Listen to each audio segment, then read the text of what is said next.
বেরু যাবে বলে কত খুশি, হ্যাপি বলছে আবার। না বা পড়ে যাবে। লাগেজ রেডি, বাই করো, বলো আমরা পুরী যাচ্ছি। মজা হচ্ছে, বাই। কি হচ্ছে এটা? ওই সবাই দেখছে, সবাই দেখছে। ওই দেখো, ওই দেখো, বাবারে, ওরে বাবা, দেখো কেমন করছে। আরে দাঁড়া। হ্যালো এভরিওয়ান, আমি পূজা ফান উইথ সম্পৃক্তা চ্যানেলে তোমাদের সকলকে স্বাগতম। আশা করছি তোমরা সবাই খুব ভালো আছো, সুস্থ আছো। আমরাও বেশ ভালো আছি। আজকের ভিডিওটা বাড়ি থেকে শুরু করলেও শেষ হবে কিন্তু পুরীতে গিয়ে, সেটা তোমরা অলরেডি বুঝতেই পেরে গেছো। দিনটা ছিল মঙ্গলবার, ঘড়িতে বাজে প্রায় সন্ধ্যে 6:30। বাড়িতে একটা তালা ঝুরিয়ে বেরিয়ে পড়লাম জগন্নাথ ধামের উদ্দেশ্যে। আমাদের ট্রেন যেহেতু সন্ধ্যে 7টায় ছিল মুনিগুড়া থেকে, তাই ডিনারটা আমরা ট্রেনেই করব ভেবে রেখেছি।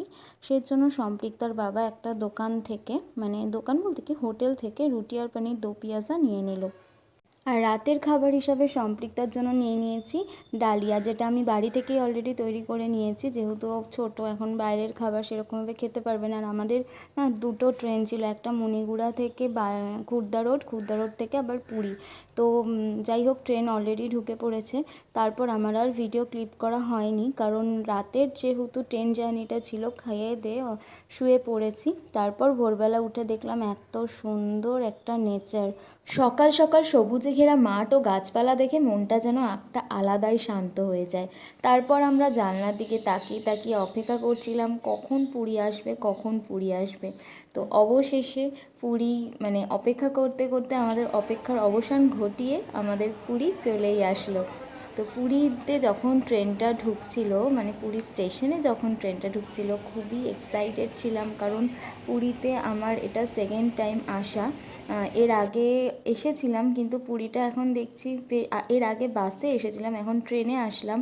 বেশ পুরী স্টেশনটা নতুনভাবে দেখলাম, আর পুরীটাও পুরো বেশ ডেভেলপড হয়ে গেছে। এত ভালো লাগছিল। এই যে জগন্নাথ ধামে আমরা প্রবেশ করলো ট্রেন থেকে নেমে আমরা অটো ধরেছিলাম, আর অটোটা তোমরা একটু বার্গেটিং করে আসবে। অটো ভাড়াটা এক একজনের কাছে এক এক রকম রেট করে। তো তারপরে অবশেষে সমুদ্রে দেখা পেলাম, এটা হচ্ছে স্বর্গদ্বার বিচের একদম কাছেই। তারপর আমরা হোটেলে চলে গেলাম, আর এখানে আমার মেয়ে ফিশ দেখে তো খুব খুশি। হোটেলের রিসেপশনের একদম পাশেই আছে ফিশ অ্যাকোরিয়াম। হোটেলটা আমরা আগেই বুক করেছিলাম, আর হোটেলের সমস্ত ডিটেলস আমি অন্য কোনো ভিডিওতে দেব। তো যাই হোক, এবার চলো আমরা একটু রেস্ট নিই, অনেকটাই টায়ার্ড। রেস্ট নিয়ে দুপুরের লাঞ্চ করে আবার তোমাদের সামনে ফিরে আসছি।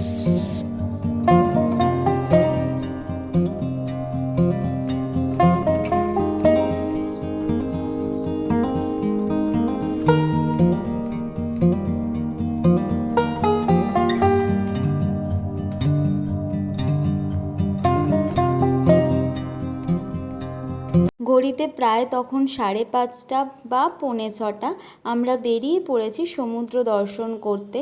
তো সকালের সমুদ্র দর্শনের সৌভাগ্য আমার হয়নি সেরকমভাবে, তো রাত্রের সমুদ্রটা বেশি ভালো করে উপভোগ করব।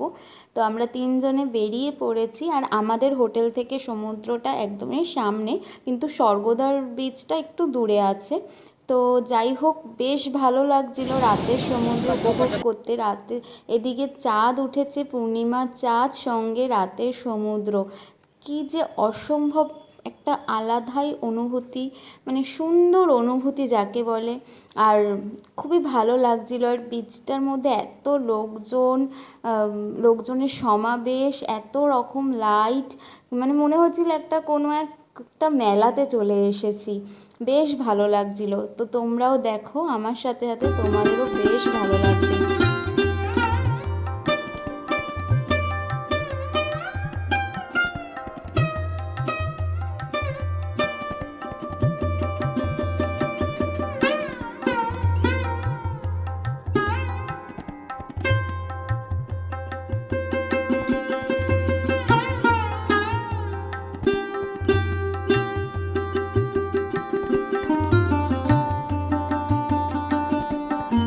আমরা তিনজনে বেশ মজা করে বিচে সময় কাটালাম। আর পুরী ডে 1-এর ব্লগটা আমি এখানেই শেষ করছি। ব্লগটা কেমন লাগলো অবশ্যই জানাবে। যারা আমার চ্যানেলটা নতুন ভিজিট করছো অবশ্যই সাবস্ক্রাইব করে আমার পাশে থাকবে, আর লাইক কমেন্ট শেয়ার করবে। বাই, গুড নাইট, ভালো থেকো সবাই।